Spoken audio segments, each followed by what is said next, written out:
Mety ho toetry ny andro any an-dranomasina ny alatsinainy fa 20 ny volana aprily 2024 menora maraina hatramin'ny talata 7 ny volana aprily 2024 menora maraina.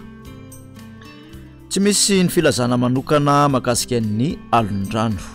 Ho an'ny morontsiraka atsinanana tanjona bobaomby hatrany amin'ny tanjona angotsy anorana mahalana ny andro. Ho avy atsimon'ny rivotra ka ho 20 ka hatramin'ny 20 kilometatra isan'ora hatratra 530 kilometatra isan'ora ny avaratry Vohemara.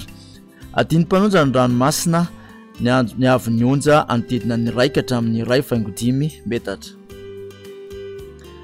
Tanjona angotsy hatrany manoro anorana tandrifon-drahona ny andro. Ho avy atsimon'ny rivotra ka ho 10 ka hatramin'ny 12 kilometatra isan'ora adiny mpanonja na nojaben'ny ranomasina avy onja 1 ka hatramin'ny 1.5 metatra. Manoratra ny toalany aro anorana tandrifon-drahona ny andro. Ho avy atsinanana ny rivotra ka ho 10 ka hatramin'ny 12 kilometatra isan'ora anojaben'ny ranomasina avy onja anodidina ny 1.5 hatratra 2 metatra kosa manakaiky ny taolany aro. Taolany aro hatrany amin'ny tanjona vohimena andrahona vitsy ny andro. Ho avy atsinanana ny rivotra ka ho 30 ka hatramin'ny 70 kilometatra isan'ora anojabena herin'ny ranomasina avy onja 2 ka hatramin'ny 2.5 metatra. Morontsiraka andrefana tanjona vohimena hatrany amin'ny tanjona akaboa andrahona amin'ny tsokotoko na ibalika ny masoandro.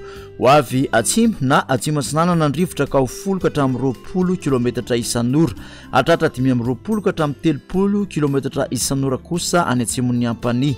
Anonjaben'ny ranomasina ahery indraindray any atsimon'ny Ampania avy onja 1.5 ka hatramin'ny 2 metatra hatratra 2.5 metatra manakaiky ny tendrony atsimo.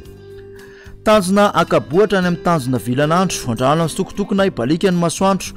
Ho avy atsimo amin'ny akapobe ny rivotra ka ho 10 kilometatra isan'ora adiny mpanonja ny ranomasina avy onja 2.5 ka hatramin'ny 1 metatra. Tanjona vilanandro hatrany Analalava andrahana amin'ny sitokotoko na ibalika ny masoandro. Ho avy atsimo na atsimo andrefana ny rivotra ka ho 10 ka hatramin'ny 12 kilometatra isan'ora ho toy ny ranomasina ny avy onja dia ho latsaky ny 2.5 metatra. Analalava hatrany amin'ny tanjona bobaomby izy tandrifon-drahona manakaiky ny Analalava ny Voamaraina. Ho avy atsimo amin'ny akapobe ny rivotra ka ho 10 ka hatramin'ny 12 kilometatra isan'ora ho toy ny ranomasina ny avy onja dia ho latsaky ny 2.5 metatra.